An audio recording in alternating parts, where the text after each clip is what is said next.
नमस्कार, जय हिंद, जय Bharat and welcome to Dev talks. This is Adi Chind. Operation Sindoor तो हो गया, इट इज फिनिश्ड या कंटिन्यूइंग है, इधर वे आप जिस मर्जी तरह से देख लीजिए। 2.0 का वेट है, that is also true. But in any case we need to look at कि भाई कश्मीर में क्या हुआ है, ठीक है? क्योंकि जिस रीजन के ऊपर हमला हुआ था, पहलगाम का, उसमें अभी क्या बदलाव हुआ है? Did we see any change? क्योंकि एक बॉयकॉट कश्मीर का नारा आया, लोगों ने बॉयकॉट भी करा, धीरे-धीरे करके तो कुछ लोग वापस भी जा रहे हैं और जाएँगे, उस that is pretty natural. Having said that, क्या इस बारी जो रिएक्शन है थोड़ा डिफरेंट है कि नहीं है? क्योंकि हमने दोनों तरफ के नैरेटिव्स देखे, हमने देखा कि लोग कई गुस्सा भी थे और हमने ये भी देखा कि कई लोग इसका इस इन जैसी चीज़ों के ऊपर बेवकूफ़े जैसे सवाल भी पूछ रहे थे। सो इस where is the bar reality? आपने पहलगाम के बाद ये भी देखा कि लोकल्स ने भी प्रोटेस्ट किया पाकिस्तान के जी, अगेंस्ट। जी।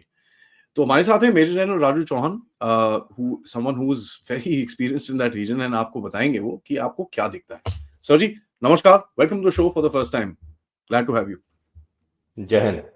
जय Hind sir. So sir, how do you see, मतलब ये प्रोटेस्ट भी हुए, सब कुछ हुआ, हमने फिर भी वो स्टेटमेंट्स देखे जब एक दो हमारे इंडिपेंडेंट जर्नलिस्ट वहां पर गए, जहां उन्होंने बोला हाँ जी हम भी बंदूक उठाएंगे अगर यहाँ पर ये टूरिज्म बंद हो गया, तो हमने वो भी चीज देखी। We saw that shadow extremism. तो ये सब देखा हमने। इसके बाद हमने ये भी देखा कि वहां पर अभी रिपोर्ट्स पूरी तरह से बाहर नहीं है, बट जो आसपास के लोग थे उन्होंने हेल्प नहीं करी। एक वो जो स्ट्रिंग वाला राइडर था उसके बारे में पूरा कंट्रोवर्सी हुई। So we see both sides of it. कहाँ रियलिटी है sir? Where is the reality in the middle? Actually before we go to this topic in particular, पहले ये देखते हैं कि कश्मीर में प्रॉब्लम है क्यों। कश्मीर में प्रॉब्लम सबको पता है, इसी वजह से है क्योंकि वहां पे जो है टेरर जो है एक्सपोर्ट होता है और वो पाकिस्तान से होता है, ये भी सबको पता है। किसी को ये इस बारे में कोई डाउट नहीं है। अभी उनके जो पाकिस्तान आर्मी है, उनका हमेशा से डिकेड से ये सोल एजेंडा रहा है कि कश्मीर में टेरर एक्सपोर्ट करो और उसको डिस्टर्ब रखो। इसी में उनका सर्वाइवल है, इसी में उनके जो है पैसे बनते हैं, और इसी वजह से उनके जनरल जो है, जैसे अभी आपने देखा, फील्ड मार्शल बन गए। तो उनका एजेंडा केवल यही है। और कश्मीर पाकिस्तान में अभी ये ओपन बुक है कि सबको पता है कि जो पाकिस्तान आर्मी चीफ होता है, पाकिस्तान में सब कुछ वो ही कंट्रोल करता है, चाहे वो गवर्नमेंट हो, चाहे वो आर्मी हो। और अभी आपने जैसे सिंदूर में देखा कि लड़ाई तो एयर की हो रही थी, पर आर्मी चीफ जो है सारा क्रेडिट ले रहे हैं। कि इवन एयर जो उनके एयर चीफ थे, उनको भी साइड लाइन किया हुआ। सब चीजों पर जो है कंट्रोल जो है वो जो है उनके आर्मी चीफ का ही होता है सब कुछ। अभी आप देखो, उन्होंने इमरान खान को कब से जेल में डाला हुआ है, ऑलमोस्ट उसका जो है उन्होंने एक तरीके से कुत्ता बना के रखा हुआ है। और एक पपेट गवर्नमेंट जो है वहां पे लगाई हुई है शहबाज शरीफ की। ये क्यों है? क्या इंटरेस्ट क्या है लोगों का? इंटरेस्ट केवल एक ही है, पैसा और पावर, और कुछ नहीं है। आसिम मुनीर का और कोई इंटरेस्ट नहीं है। ऐसा नहीं है कि वो बहुत बड़े देशभक्त हैं और जो वो पाकिस्तान को ग्लोबल स्टेज पे बहुत बड़ा कुछ बड़ा देखना चाहते हैं, ऐसा कुछ नहीं है। वो अपना पैसा बनाना चाहते हैं, और एक शहबाज शरीफ को उन्होंने बना दिया है पपेट प्राइम मिनिस्टर। और वो बनने को भी तैयार है क्योंकि उनके भी पैसे बनेंगे, और कोई वजह नहीं है। अब एक हमारे देश में भी, और मीडिया में भी, और वर्ल्ड ओवर एक बड़ा मिसनोमा है। सब लोग सोचते हैं कि पाकिस्तान में एक पाकिस्तान आर्मी चीफ है, वो सुप्रीम है। उसके नीचे एक आईएसआई करके ऑर्गेनाइजेशन है, जो कि बहुत ही बदनाम ऑर्गेनाइजेशन है। और जो ये टेररिस्ट ऑर्गेनाइजेशन हैं, वो आईएसआई के अंडर में काम करते हैं। पर ये ऐसा फैक्चुअली में एक्चुअली है नहीं। एक्चुअल क्या है? अगर आप, मैंने थोड़ा कोशिश की है, अगर ये डायग्राम आपको दिखाई दे रहा हो, तो एक पाकिस्तान आर्मी है जिसके एक चीफ है, और एक आईएसआई ऑर्गेनाइजेशन है जो उनकी एक तरीके से टेरर ऑर्गेनाइजेशंस जो है उनके साथ उनके संबंध को वो कोऑर्डिनेट करते हैं। केवल कोऑर्डिनेट करते हैं, उनका कंट्रोल नहीं करते हैं। और जो दूसरी तरफ है, आप उनको बोलते हैं टेरर चीफ्स बोल सकते हैं, जो कि दो बड़े फेमस पर्सनैलिटीज हैं, हाफिज सईद और मसूद अजहर। तो पाकिस्तान में जो है ये जो टेरर चीफ्स हैं, इनका स्टेटस ऑलमोस्ट आसिम मुनीर के बराबर है। आसिम मुनीर की ये सुनते नहीं है। ये आसिम मुनीर को बताते हैं कि ऐसा होगा और आपको ऐसा करना पड़ेगा। अब आप देखेंगे कि आसिम मुनीर के नीचे में आर्मी के उनके कोर कमांडर्स हैं और इनके नीचे टेरर चीफ के अंडर इनके बहुत सारी तंजीम्स हैं। ओके, अब समझने वाली बात है कि हमने मुरिदके पे अटैक किया और वहां पे कोई उनके दो काफी हाई वैल्यू टारगेट्स जो थे वो मारे गए, जिसमें से कि एक अबू अकाशा था, जो कि अफगानिस्तान से वेपन स्मगलिंग का पूरा धंधा देखता था, और दूसरा एक अबू जुंदाल था, जो उनके मुरिदके का जो टेरर कैंप था उसका इंचार्ज था। और ये मुरिदके वही जगह है जहां कसाब को ट्रेनिंग दी गई, जहां पे डेविड हेडले को ट्रेनिंग दी गई। अब जब इन टेररिस्ट की जो फ्यूनरल ऑर्गेनाइज हुई, उसको एक ग्लोबल टेररिस्ट जो थे, डेजिग्नेटेड ग्लोबल टेररिस्ट, वो उसको लीड कर रहे थे। और वहां पे पाकिस्तान आर्मी के, पुलिस के, उनकी जो गवर्नमेंट है, उस सब लोगों के बहुत सारे नुमाइंदे वहां उस फ्यूनरल में देखे गए। अब जब उनका आइडेंटिफिकेशन किया गया तो देखा गया कि उसमें एक थे लेफ्टिनेंट जनरल फयाज हुसैन। अब फयाज हुसैन कौन है? फयाज हुसैन जो है पाकिस्तान की 4 कोर के जीओसी है। 4 कोर जो है लाहौर में उसका हेडक्वार्टर।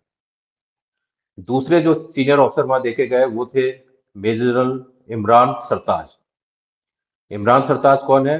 वो उनके 11 डिप के जीओसी है, जिसका भी हेडक्वार्टर जो है वो लाहौर में है। तीसरे देखे गए ब्रिगेडियर शबीर। वो क्या है? वो भी एक ब्रिगेड कमांडर है और उसका हेडक्वार्टर भी लाहौर में है। अब मुरिदके का बॉस कौन है? मुरिदके का बॉस तो हाफिज सईद है, सब जानते हैं। मुरिदके का डिस्टेंस लाहौर से कितना है? 50 किलोमीटर। और अगर लाहौर जितना फैल गया है, उसके आउटस्कर्ट से अगर आप मुर्गे का डिस्टेंस देखेंगे तो मे बी बस 20 किलोमीटर होगा। तो जो लाहौर में कोर कमांडर लगता है, वो हाफिज सईद का सिलेक्टेड कोर कमांडर होता है। वो अपनी मर्जी से आसिम मुनीर नहीं लगाते कि यहाँ पे लाहौर में कोर कमांडर कौन आएगा। हाफिज सईद का वहां उस इलाके में डंका बजता है। और जो लो कोर कमांडर आएगा और उसके अगर वहां पे जीना है और अपना काम करना है और अपनी जिंदगी आराम से निकालनी है, तो हाफिज सईद का वो चुना हुआ आदमी होगा। अब जब वो आपके सेलेक्ट करके लाहौर, इस आप जानते हैं कि पाकिस्तान का कितना इंपॉर्टेंट सिटी है और कितनी इंपॉर्टेंट एरिया है, और वहां पे जो कोर कमांडर लगना चाहता है और वो हाफिज सईद की ब्लेसिंग से वहां आएगा, तो उसकी क्या मजाल है कि वो फ्यूनरल में ना खड़ा हो। एक दूसरा बहुत बड़ा मिसनॉर्मा है कि जो पैसा है टेरर फंडिंग जो है वो पाकिस्तान आर्मी, आईएसआई और उसके थ्रू जो है टेरर ऑर्गेनाइजेशंस को जाता है। जो मेरा अपना तजुर्बा है या मेरा अपना एनालिसिस है, ये गलत है। पैसा उल्टा जाता है। जो ये टेरर ऑर्गेनाइजेशंस हैं, ये पैसा कलेक्ट करती हैं और उनके पास इतना पैसा है कि ये पाकिस्तान के जनरल्स को मनी लॉन्ड्रिंग के द्वारा जो है फॉरेन में उनको प्रॉपर्टीज खरीदवाते हैं, उनका पैसा यहाँ से वहां पहुंचवाते हैं, ताकि वो रिटायरमेंट के बाद वहां जाकर सेटल हो सके। तो ये कंट्रोल है टेरर ऑर्गेनाइजेशंस का जो है पाकिस्तान आर्मी के ऊपर। तो ये सोच लेना, जैसे पहले भी लोग कहते रहे हैं कि जो पाकिस्तान ने ये स्नेक्स पाले, अब ये इन्हीं को डस रहे हैं, ये हो रहा है, वो हो रहा है। Obviously they have become now so powerful that they are beyond the control of Pakistan army. I don't think they are under control of anybody now. The only thing language I think they will now understand और can put them into, I say, some common sense, is the threat of elimination and nothing else. So, sir, sorry if I may just ask you a side question. मैं हमेशा से ये wonder करता था sir कि जब भी आप देखिए ये पूरा ऑपरेशन सिंदूर खत्म हुआ, हमने टेररिज्म को खतरा दिया वहां पर, एंड ये टेररिस्ट तंजीमें इतना ओपनली आके वहां पर जो भी कर रही हैं वहां पर, इनके जनरल कुछ नहीं कर पा रहे। आसिम मुनीर के साथ उनकी फोटोएं लगी हुई हैं वहां पर, they have not been able to do much. इसकी क्या सिग्नलिंग वैल्यू देखते हैं आप? in between, I miss you or little because there is a little, I think, disconnection. Can you repeat, please? Sir, जो सिग्नलिंग वैल्यू है, ये जो terrorist अभी सड़क पे घूम रहे हैं वहां पर, Mhm. They are openly doing, इनके जलसे वलसे तो खुले में कर रहे हैं वहां पर, एंड नोबडी, पहले तो ये कर नहीं पाते थे, अब तो खुले में कर रहे हैं। तो are you trying to tell me कि ये इतने पावरफुल हो रखे हैं आफ्टर दिस अटैक कि they are just defying the Pakistani army now? No, we have to see it other way. आपने 7 मई को जो अटैक किए, आपने उनके जो जितने भी रिकॉग्नाइज और इम्पोर्टेंट टेरर कैंप्स थे, वो सबको हिट किया। अभी कुछ लोग बोल रहे हैं कि फोटोग्राफ्स आने के बाद all of them were hit very precisely and with I would से ग्रेट डेवस्टेशन। नाउ बहुत लोग बोल रहे हैं कि आपने से भावलपुर के जो उनका मेन बिल्डिंग था उसको हिट किया। अगर आपने फोटोग्राफ्स या वीडियो देखा होगा, जो मिसाइल थे वो डोम के थ्रू निकल के और नीचे फ्लोर में से भी नीचे चला गया। क्योंकि अगर आप ध्यान से देखेंगे तो उसमें आपको अंदाजा लग जाएगा कि जो फ्लोर है, फ्लोर अगर उसके नीचे अगर कुछ नहीं होता तो वहां पे क्रेटर होता मिसाइल की हिट होने के बाद। तो क्रेटर नहीं है, वहां पे होल है। इसका मतलब उस फ्लोर के नीचे भी कुछ और था जो कि हिट हुआ। ओके, तो लोग बोल रहे हैं कि ये तो बिल्डिंग ही डिस्ट्रॉय हुआ, क्या हुआ? आपने सब जगह में अटैक किया, कुछ बिल्डिंग डिस्ट्रॉय हो गया, कोई मस्जिद डिस्ट्रॉय हो गई, कोई ये डिस्ट्रॉय हो गया। अब इसको आपको दो तरीके से हमने देखना है। पहली बात, भारत एक ऐसा देश है कि वो जनरली ये मस्जिद और ये मदरसे इन चीजों का अटैक नहीं करता है as a generally as a ethics. But now the time had come जब इन्होंने रेड लाइन क्रॉस कर लिया। अब वो रेड लाइन क्रॉस हुआ तो भारत ने जो ये डिसीजन लिया 7 मई को इन टारगेट्स को अटैक करने का, इसको इस तरह से देखना चाहिए कि more than the physical damage it was the psychological damage. जो ये टेरर ऑर्गेनाइजेशंस हैं, इनको दिमाग जो है वो हिला के रख दिया जब इनके जो एक तरीके से इनके अंदर एक ये कॉन्फिडेंस, क्या ओवर कॉन्फिडेंस था कि भावलपुर और मुरिद के तो कभी भारत अटैक कर ही नहीं सकता।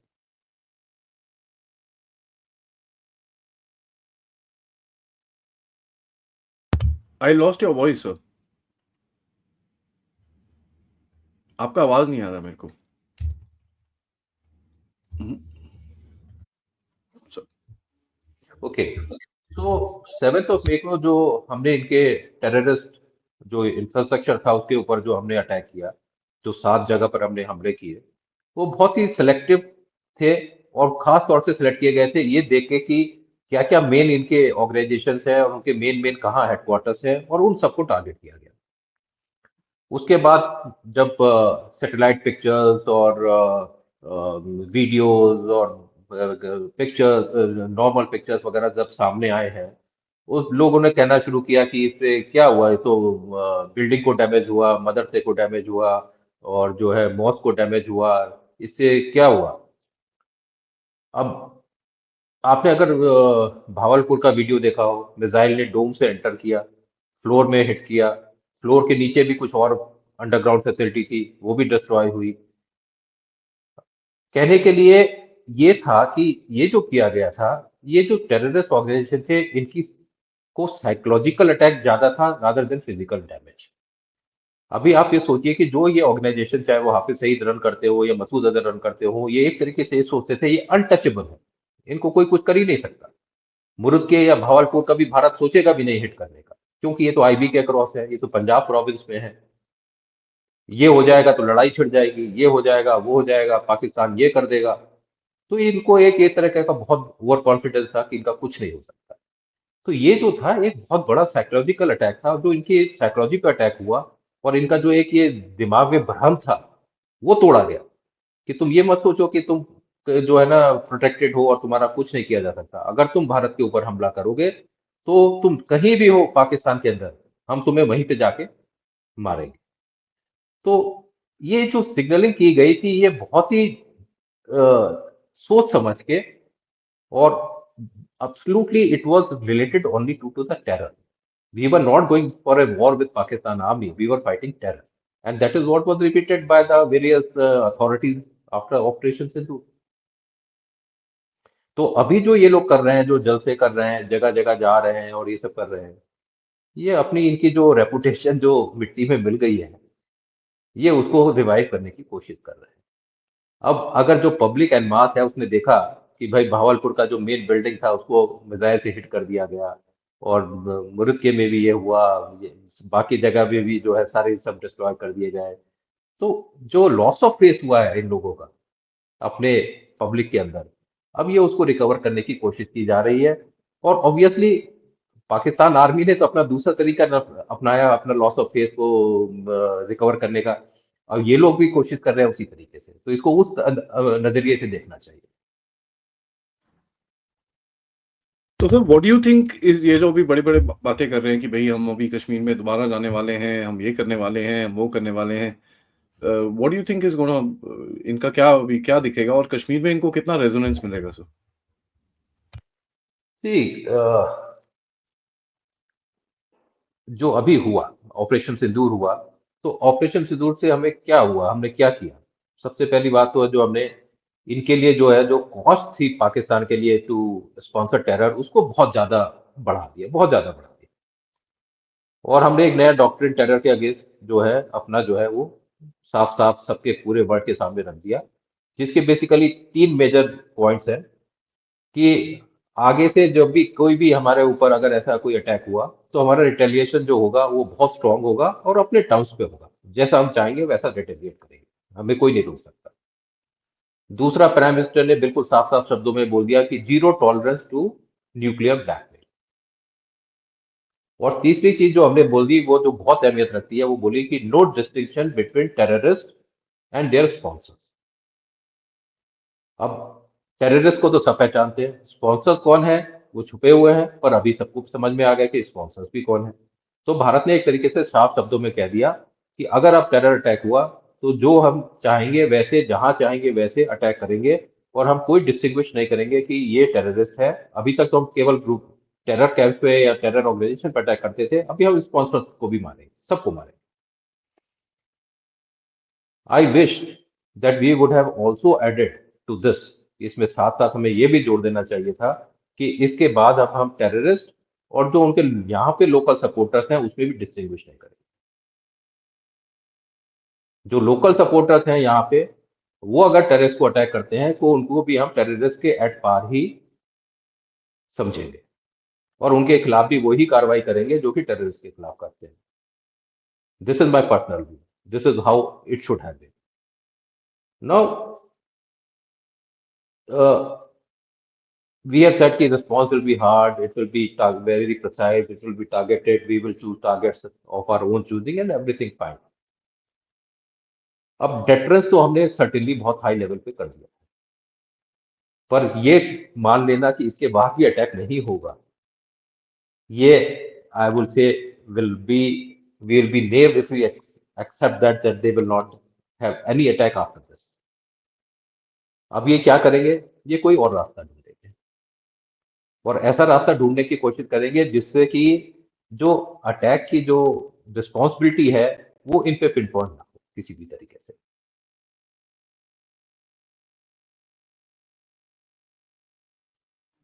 तो ये अभी कोई ना कोई एक नया तरीका जरूर ढूंढ के लाएंगे जिसकी तरीके से ये हमारे ऊपर अब ऐसा अटैक करे जिसमें रिस्पॉन्सिबिलिटी हम इनको पिन पॉइंट ना कर पाए। अब I am sure we'll have to upgrade our intelligence and security agencies and many other uh, people who work towards the security of the nation. उनको बहुत अपने आप को अपग्रेड करना पड़ेगा, उनको अपने आप को तैयार करना पड़ेगा कि अभी आगे किस तरीके से क्या स्ट्रेटजी या क्या टैक्टिक्स ये लोग अपना सकते हैं। बट जो मेरा एक और दूसरा पॉइंट था जो मैंने पहले भी आपको हाईलाइट किया, मैं यही कहना चाहूंगा कि जो ये लोकल सपोर्टर्स हैं इनको भी मिनिमाइज करना, इनको भी एलिमिनेट करना बहुत जरूरी है। और इसके लिए जो है वहाँ पे जो लोकल पुलिस है, सिक्योरिटी फोर्सेस है, उनको इनको आइडेंटिफाई करना चाहिए और इनके ऊपर एक स्ट्रॉन्ग एक्शन की जरूरत है ताकि इनके ऊपर भी जो जैसे अभी साइकोलॉजिकल इम्पैक्ट जो बड़े टेररिस्ट ऑर्गेनाइजेशन के वो ऊपर हुआ है वो इनके ऊपर भी होना चाहिए। दो I personally feel having known the masses over there and the psyche of the masses over there, I'm sure the local supporters would also be terrified. They would also know that now a time has come where the red lines have been crossed, and if hereafter they support the terrorists, they are not going to be spared. It will be very strong action. So we have to be prepared. Deterrence has been raised to a very high level. We may or may not see any attack in near future, but we should be mentally very prepared for it. That's true sir. Sir on ground in Kashmir आपको क्या दिखता है? What what is the change this time? See, let's see what was the status when Pahalgam happened. Okay, if we divide the complete restoration of peace into 10 steps, मतलब अगर हम मानते हैं कि 10 steps है पीस तक पहुंचने के, तो जो पहले 5 स्टेप होते हैं वो काफी स्टीप होते हैं। वो समय होता है कि जब सिक्योरिटी फोर्सेस को बहुत सारे टेररिस्ट से डील करना पड़ रहा है, उनकी काफी संख्या है, काफी अटैक्स होते हैं, पब्लिक भी उनके साथ है। तो ये जो 5 शुरू के स्टेप होते हैं ये बहुत डिफिकल्ट होते हैं। जब ये 5 स्टेप आप अचीव कर लेते हो, उसके बाद के जो 3 और स्टेप होते हैं, 6, 7 और 8, ये तकरीबन थोड़े आई विल से कंपैरेटिवली इजी होते हैं, क्योंकि इसमें क्या होता है कि अभी आप नॉर्मलसी को एक लेवल तक आप ला चुके हैं 5 चढ़ने के बाद, और जो है गवर्नमेंट एंड एडमिनिस्ट्रेशन फंक्शनिंग थोड़ी शुरू हो गई है। टेररिस्ट जो है उनका काफी हद तक जो है उनको एलिमिनेट कर दिया गया है या अटैक्स कम हो गए हैं, और जो है नॉर्मलसी सॉर्ट ऑफ रेस्टोर हो गई है। तो ये जो 3 स्टेप होते हैं ये थोड़े से कंपैरेटिवली आई वुड से ग्रेजुअल होते हैं और उतना इसमें मुश्किलात नहीं आती। तो जब मेरे असेसमेंट के हिसाब से जब पहलगाम हुआ, हम ऑलरेडी 8 स्टेप चढ़ चुके थे, और जो 9 और 10 स्टेप होते हैं किसी भी टेररिस्ट और टेररिज्म अफेक्टेड एरिया में पीस को रेस्टोर करने के लिए, 9th और 10th स्टेप जो होता है वो सबसे डिफिकल्ट स्टेप होता है, क्योंकि ये स्टेप है कि जहां पे अब आपका टेररिस्ट ऑर्गेनाइजेशन जो है या जो उसके स्पॉन्सर्स हैं वो डेस्परेट हो गए। अभी वो कुछ भी करेंगे, अभी वो किसी भी हालत में आपको सक्सेसफुल होना देखना नहीं चाहते। वो नहीं चाहते कि उनकी जो है डिकेड्स की जो मेहनत है, जो डिकेड्स से उन्होंने पैसा बढ़ाया है और सब कुछ किया है, वो बेकार हो जाए। तो जब पहलगाम हुआ हम ऑलमोस्ट 8 स्टेप चढ़ चुके थे और 9 और 10 चढ़ना बाकी था, और तब उन्होंने वो डेस्परेशन में पहलगाम का अटैक किया। ठीक है, अगर आप टाइमलाइंस भी देखें पिछले 4-5 साल की, तो 14 फरवरी 19 को पुलवामा हुआ, जो कि एक अपने आप में बहुत ही बड़ा अटैक था, पर वो केवल सिक्योरिटी फोर्सेस को टारगेट किया गया उसमें, तो उसको हम एक अलग प्रिज्म से देख सकते हैं। 26 फरवरी 19 को इंडिया ने बालाकोट स्ट्राइक किया, और उससे अपना इंटेंट जो है वो क्लियर कर दिया कि अब टेररिस्ट को हम कहीं भी अटैक करेंगे, जहां से भी अटैक हमारे सॉइल पे आएगा हम वहीं पे अटैक करेंगे, उनको वहीं पे मारेंगे। उसके बाद एक बहुत इंपॉर्टेंट स्टेप आया 5 अगस्त 19 को, जब भारत ने जो है 370 को एब्रोगेट कर दिया। जब ये कार्रवाई हुई मैं वहीं पे था कश्मीर में, उस समय बहुत एप्रीहेंशन था लोगों के दिमाग में, पब्लिक के दिमाग में, गवर्नमेंट के दिमाग में, सिक्योरिटी फोर्सेस के दिमाग में, कि पता नहीं 370 जब हटाया जाएगा तो क्या होगा, कितने प्रोटेस्ट होंगे, कितनी स्टोन पेल्टिंग होगी, कितने लोग मारे जाएंगे, क्या होगा।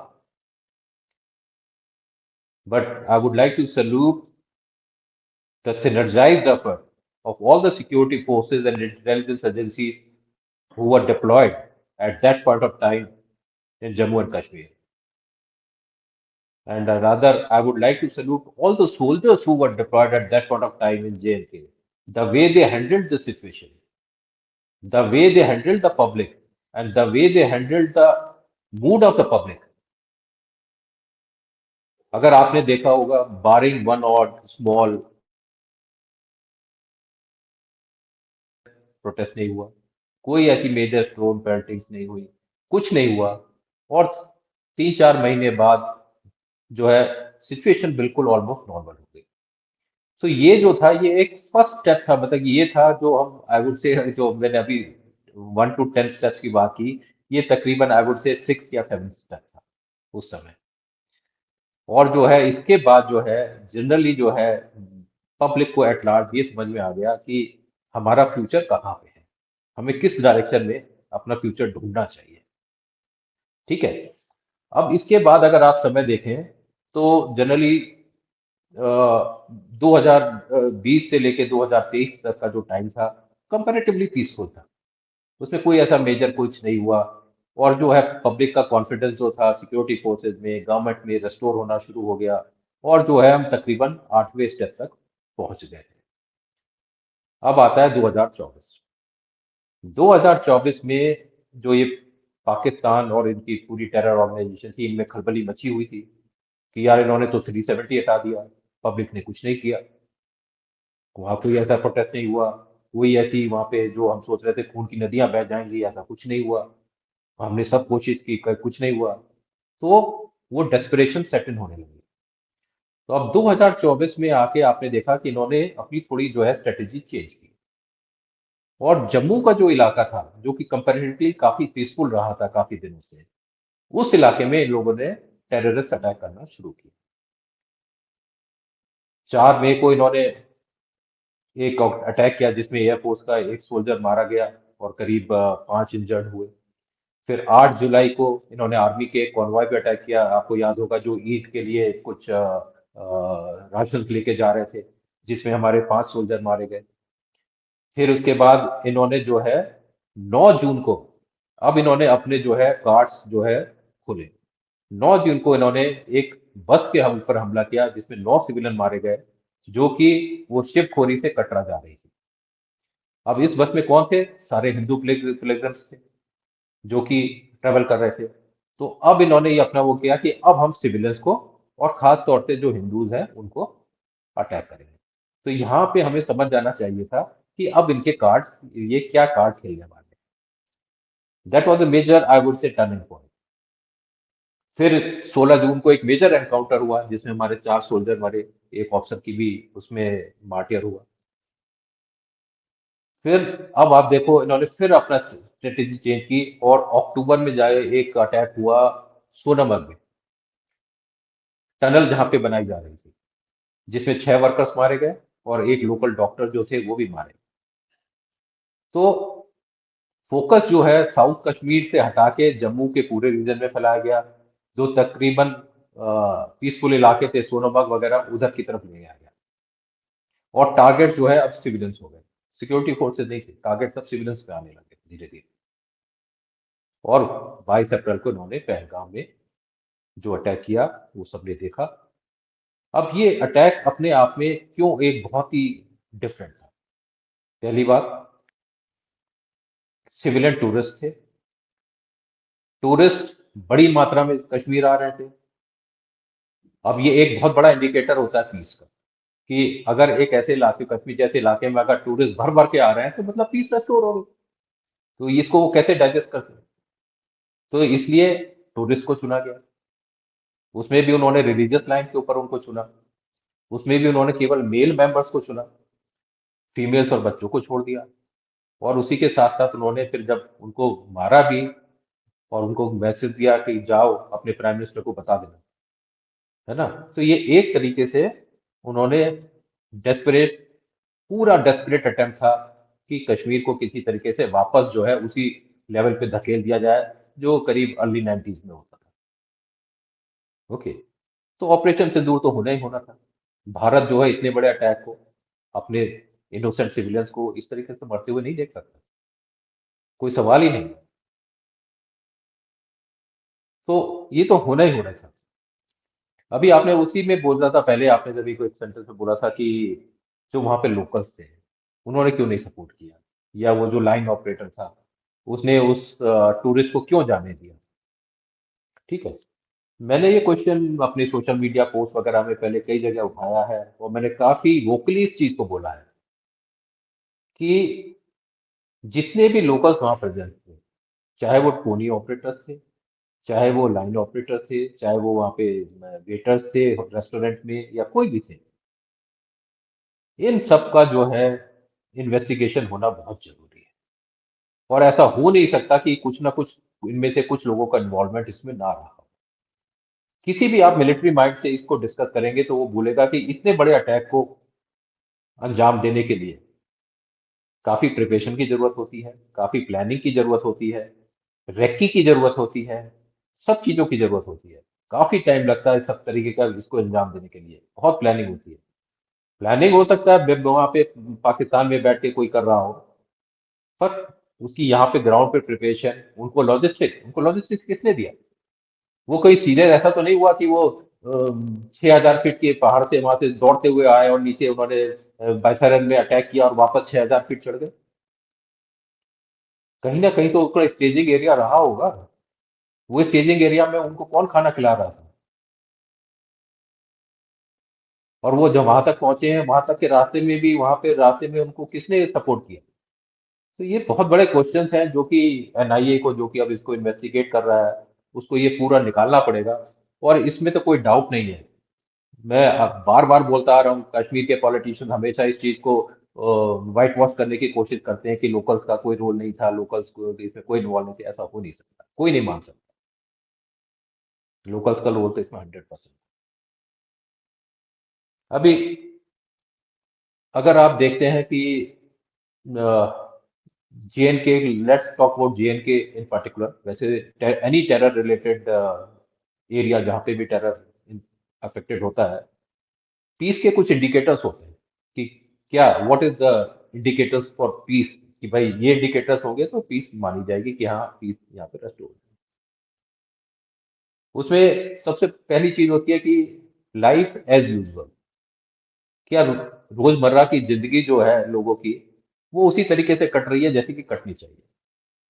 कहने का मतलब है कि जो एम्प्लॉयज हैं वो अपने जॉब पे सर्विस में जा रहे हैं, टीचर्स स्कूल में जा रहे हैं, बच्चे स्कूल जा रहे हैं, जो दुकानदार हैं वो मार्केट में अपनी दुकानें खोल रहे हैं, बिजनेसमैन अपना काम कर रहे हैं। मतलब रोजमर्रा का जो काम है वो सबका चल रहा है। दूसरा होता है कि बहुत इंपॉर्टेंट इंडिकेटर होता है खासतौर से JNK के लिए, कि मार्केट खुले हुए हैं और बिजनेस चल रहा है। अब वो चाहे छोटा सा दुकानदार है या वो बड़ा दुकानदार है या बड़ा बिजनेसमैन है, या सबका चल रहा है या नहीं चल रहा है। अभी अगर आप देखें तो फिस्कल ईयर 23 और 24 में कश्मीर से तकरीबन जो है 5,000 करोड़ से ज्यादा का फ्रेश फ्रूट जो है वो बाहर भेजा गया, और 500 करोड़ से ज्यादा के ड्राई फ्रूट बाहर भेजे गए। तो ये अपने आप में एक बहुत बड़ा इंडिकेटर था कि लोगों की जिंदगी जो है वापस ट्रैक पे आ गई है, और जो है जो उनका जो सोर्स ऑफ अर्निंग है वो वापस चालू हो गया है। स्कूल्स को देखो, सब स्कूल खुले हुए थे, कोई स्कूल बंद नहीं हो रहे थे। कहाँ महीनों महीनों स्कूल बंद रहते थे। आप सोशल मीडिया पे देख रहे होंगे, कश्मीर के बच्चे सिविल सर्विसेज क्रैक कर रहे हैं, नीट क्रैक कर रहे हैं, जेई क्रैक कर रहे हैं, फॉरेन यूनिवर्सिटीज में पढ़ने जा रहे हैं। तो एक ये ऐसा इंडिकेटर था कि जो बच्चे कल तक सड़कों पे पत्थर फेंक रहे थे और क्या कहते हैं, सिक्योरिटी के फोर्सेस को ऊपर पत्थर स्टोन पेल्टिंग कर रहे थे, वो आज जो है नीट क्रैक कर रहे हैं और जेई क्रैक कर रहे हैं और अपना भविष्य बना रहे हैं। इसके अलावा कोई पॉलिटिकल ऑर्गेनाइजेशन, कोई रिलीजियस ऑर्गेनाइजेशन, कोई बंद वगैरह की कॉल नहीं आ रही थी। जो कैलेंडर पहले बने होते थे कश्मीर में कि इस दिन ये होगा, इस दिन ये होगा, ये हड़ताल होगी, इस दिन ये होगा, कोई कैलेंडर इशू नहीं हो रहा था। टूरिस्ट इनफ्लो, जो कि कश्मीर के लिए एक बहुत बड़ा इंडिकेटर है। 2022 में 36 lakh tourist, recorded tourist JNK में आए, जिसमें कि अमरनाथ यात्रा शामिल है। अमरनाथ यात्रा में तकरीबन 5 लाख के करीबन टूरिस्ट जो है अमरनाथ यात्रा में आते हैं। 2023 में ये नंबर बढ़ के 31 लाख हो गया, और 2024 में ये नंबर तकरीबन 35 लाख था। 35 लाख जो है बहुत बड़ा नंबर है। मैं खुद 2023 में रिटायरमेंट के बाद श्रीनगर विजिट करने गया था, और आप बिलीव नहीं करोगे आदि कि ट्यूलिप गार्डन में, मैं वहां पे 2 साल रहा, मैं कभी ट्यूलिप गार्डन विजिट नहीं किया था। पर जब मैं रिटायरमेंट के बाद, मैंने वाइफ ने बोला कि अब तो कम से कम ट्यूलिप गार्डन दिखा दो, तो मैं उनको लेके गया। ट्यूलिप गार्डन में ये हालत थी कि पैर रखने की जगह नहीं थी। ट्यूलिप गार्डन ऐसे लग रहा था कि जैसे आप न्यू दिल्ली रेलवे स्टेशन पे घुसे हुए हैं। जो वहाँ पे वांटेज पॉइंट थे जहाँ पे सब लोग फोटो खिंचवाना चाहते हैं, वहाँ पे फोटो खिंचवाने के लिए क्यों लग रहा था। तो ये इतना बड़ा इंडिकेटर था नॉर्मलसी का। गवर्नमेंट डिपार्टमेंट को देखो, पहले भी लेफ्टिनेंट गवर्नर के अंडर में सारे डिपार्टमेंट फंक्शन करना शुरू कर दिए थे। फिर अक्टूबर 24 में इलेक्शंस हो गए, गवर्नमेंट फॉर्म हो गई। तो all these were very very big indicators of normalcy. एक एक बहुत बड़ा इंडिकेटर होता है नॉर्मलसी का टेररिज्म वाले इलाके में, कि लोकल रिक्रूटिंग कितनी हो रही है टेररिस्ट की। और इसके ऊपर सिक्योरिटी फोर्सेस बहुत ध्यान रखती हैं, इंटेलिजेंस एजेंसीज बहुत ध्यान रखती हैं, और इसका काफी जो है रिकॉर्ड मेंटेन होता है, उनकी पूरी जानकारी रखी जाती है, और ये बहुत इंपॉर्टेंट एक फैक्टर होता है। तो 2020 में जो रिपोर्ट थी वो करीब 160 लोकल बच्चों ने जो है वो टेररिस्ट ऑर्गेनाइजेशन ज्वाइन किया। 2021 में ये घट के 130 आ गया।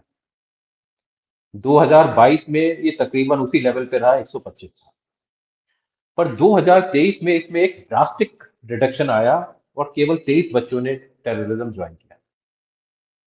अब आप इसको समझने की जरूरत है कि आपने 2019 में 370 हटाया, नॉर्मलसी आपने रेस्टोर की, धीरे धीरे उसको बढ़ाया, लोगों ने समझा कि हमारा भविष्य कहाँ अच्छा है, हमें अपने आप को देखना चाहिए, हम कहाँ जा रहे हैं।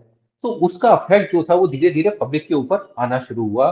पेरेंट्स ने भी, बच्चों ने भी ये समझना देखना शुरू किया कि भाई मैं आज स्टोन पेल्टिंग करता हूँ, चलो मैं 6 महीने स्टोन पेल्टिंग करूंगा, उसके बाद मैं टेररिस्ट बनूंगा, उसके बाद मेरी कितनी लाइफ है, 1 महीने से लेकर ज्यादा 1 साल,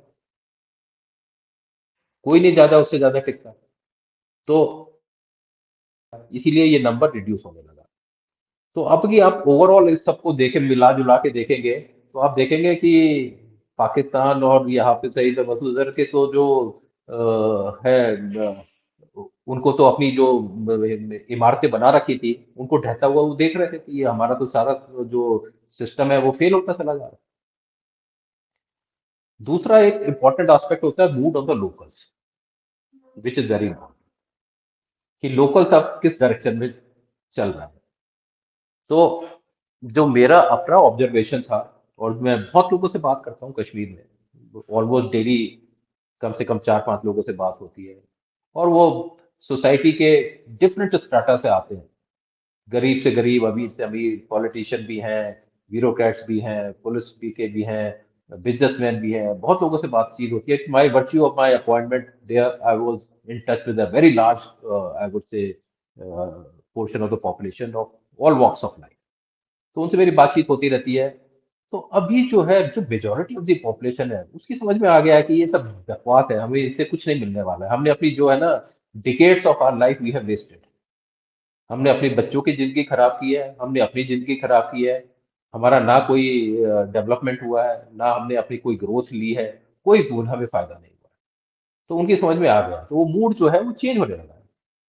इसी के साथ साथ एक और बहुत इंपॉर्टेंट एस्पेक्ट होती है, वो है attitude of civilians population towards security forces.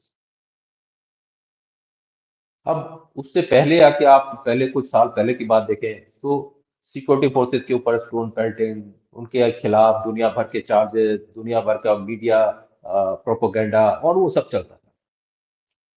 अब धीरे धीरे अगर आपने देखा होगा तो सिक्योरिटी फोर्सेस के अगेंस्ट कोई ग्रीवेंसेस जनरली पब्लिक में नहीं आ रहा, क्योंकि बाय फार पॉपुलेशन की समझ में आने लगा कि they are here to protect us, they are here for our good, they are not here to harass us. एक चीज आती है वहां पे, थोड़ा वो एक होता है, कॉन्वॉय मूवमेंट जब होता है तो कुछ रेस्ट्रिक्शंस लगाए जाते हैं जिसमें पब्लिक को थोड़ा परेशानी होती है। I was responsible for all convoy movements north of Banihal, and we used to make sure कि मिनिमम लोगों को परेशानी हो। पर कुछ सिक्योरिटी रिलेटेड हमारे एसओपी रहते हैं जिसकी वजह से कुछ थोड़ा करना पड़ता है, रिस्ट्रिक्शन लगाने पड़ते हैं। उसको पब्लिक को समझना चाहिए कि हमें इनके साथ मदद करनी चाहिए, ना कि हमें इसको के खिलाफ कुछ आवाज उठाएं या शोर मचाएं, ये करें, उसको उनको समझने की जरूरत है। But by far I find that the attitude of the local population has change drastically toward the security forces. मैं अपना पर्सनल एग्जांपल देता हूं। मैं बहुत बार श्रीनगर से जो साउथ कश्मीर में ट्रेवल करता था बाय रोड। पहले जब हम ट्रेवल करते थे अपने क्यूआरटी के साथ कॉन्वॉय में, तो मैंने देखता था कि कोई अगर लेडी घर के बाहर बच्चे का के साथ खड़ी हुई है, तो जैसे ही हमारे वो कॉन्वॉय को आते हुए देखती थी तो वो मुंह मोड़ के खड़ी हो जाते थे।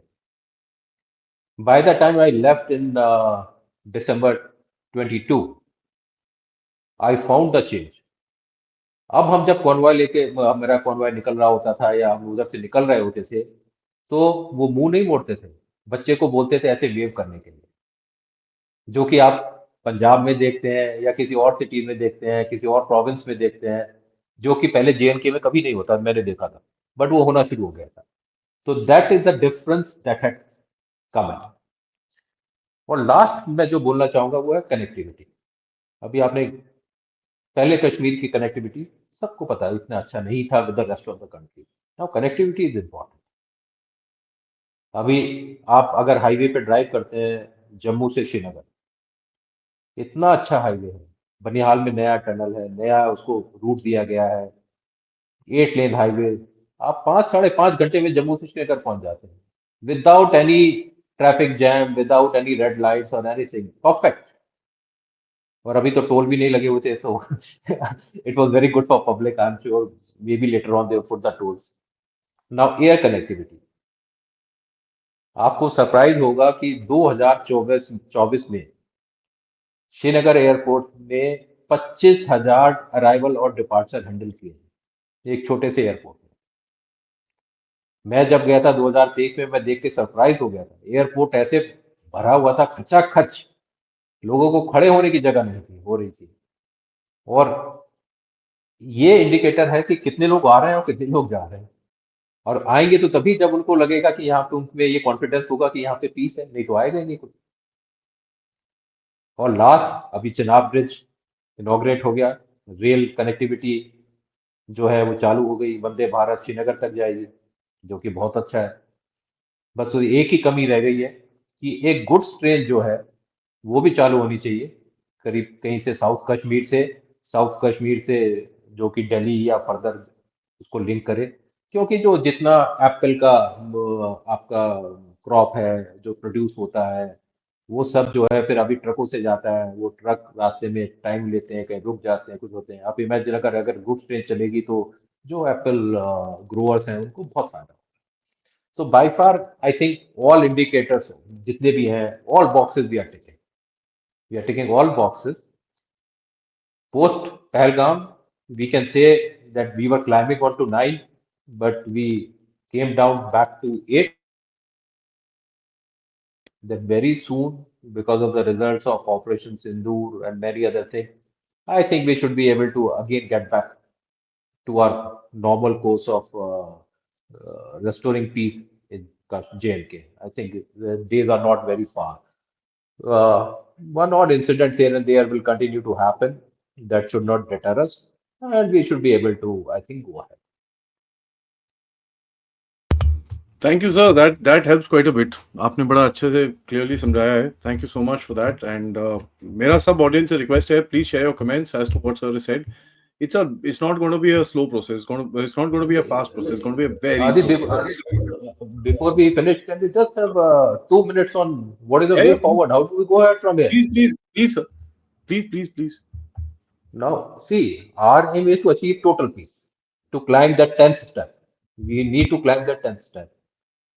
And if we have to climb that 10th step, then the terror has to be eradicated. Okay.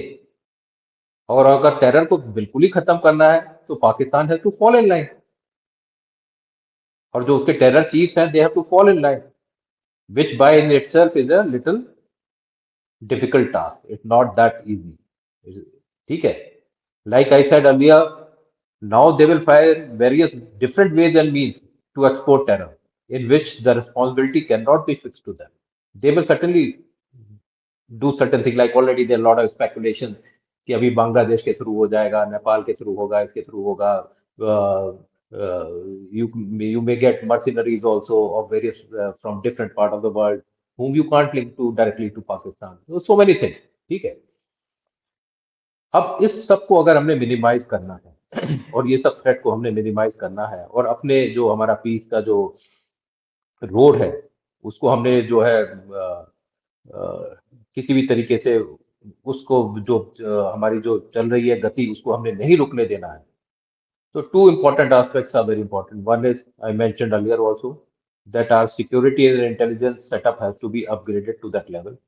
They have to also start thinking, I will say, not years ahead, maybe a decade ahead, that how these guys may do hereafter. Okay. So that kind of a contingency planning has to be put in place, and all these agencies now have to start thinking in that manner. We should not be reactive. We should be preemptive. Attack के बाद उसको react करना वो अलग चीज है, but उसको पहले ही ना होने देना वो अलग चीज है. So we have to upgrade our expertise to that level. And second, which I had mentioned earlier also, is the local support. That local support has to be almost wiped out. अगर local support नहीं होगा तो इसको करना बड़ा बड़ा मुश्किल हो जाएगा. अब ये कैसे है, मतलब पीपल हैव टू अंडरस्टैंड कि whether they have to want to go back to that stupid lifestyle of terrorism, bunks, hartal, stone pelting, and all that. Is that is what they're looking in life, or they're looking for a good quality of life where they have a future, where they can make more money, where they can educate their children, where they themselves can travel, they can enjoy life, which is more important. They have to be shown, like, uh, I think 2 years back, they started a first movie hall in Srinagar. That's a very good step. They have to understand that what is life outside JNK. Unless and until they are exposed to that life outside JNK, they will remain within that well only. They will never know what is the life outside. I remember हमने श्रीनगर से कुछ बच्चे को, school के बच्चों को भेजा था एक ट्रिप के ऊपर, जयपुर और दिल्ली. तो जो ऑर्गेनाइजर थे वो दिल्ली में बच्चों को एक आइनॉक्स में ले गए मूवी दिखाने के लिए. एंड जब वापस आए मैंने बच्चों से पूछा कि आपको सबसे अच्छा क्या लगा. बोला सर सबसे अच्छा तो वो था, वो जो मूवी हमने वहां देखी आइनॉक्स से बैठ के, हमने तो कभी सपने में भी नहीं सोचा था कि ऐसा भी होता. तो एक्सपोजर नहीं है to a good quality of life. So that quality of life, they have to, whether it has to get into their brains that I am looking for a good quality of life. And if that happens, and the local support is eradicated, and our security agencies and our intelligence agencies are, I would say, is, absolutely geared up, that is the only way forward.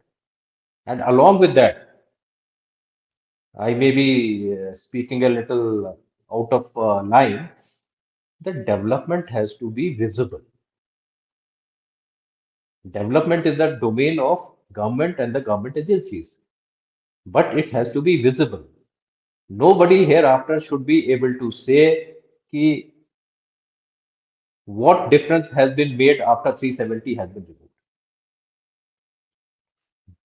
That difference should be very, very visible to the public. Okay, this is the difference.